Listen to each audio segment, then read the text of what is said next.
Recently, SOAR received a $40 million grant from the Economic Development Administration that is going to improve the region's economy. Eastern Kentucky Runway is targeted toward the prime age working gap in an attempt to involve them in a number of projects taking place across 12 counties. SOAR Executive Director Colby Hall tells us more. 83% of people that are aged 25 to 54 are either working or looking for work, which, makes sense. For the 12 Eastern Kentucky counties that our project's going to be focused on, that number is closer to 50%.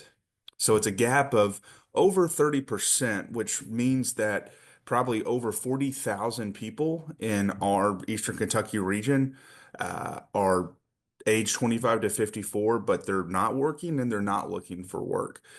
So this $40+ million grant, coupled with $10 million in matching funds, is going to deploy a portfolio of 7 projects that are leveraging evidence-based strategies and really try to provide a market-driven approach. Nick, what I mean by that is we're trying to create sustainable levers to close this gap and to get more individuals back into employment.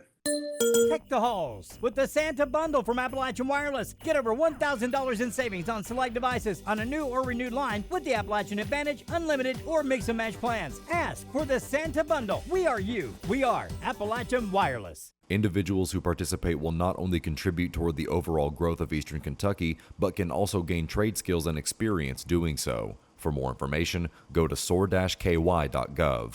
The idea is they can all come to just one place, right? So we have a ton of partners that we're leveraging. There's a lot of resources that exist in the region, but sometimes it's hard to navigate multiple places, right? Especially if you're somebody on the margin, right, where you may face barriers like transportation or childcare, or just information overload, right, Nick? I mean, sometimes it's hard to think about all these decisions, especially when you're just kind of focused on surviving day in, day out. So I'd say what's in it for the person is it's going to be very simplified, very streamlined, that once they raise their hand and they come into our system by filling out a very short form so that we can verify eligibility, then we're with them. I would say that's what it's going to look like, no matter if that's a couple steps that somebody has to take to employment or whether that's 25 steps.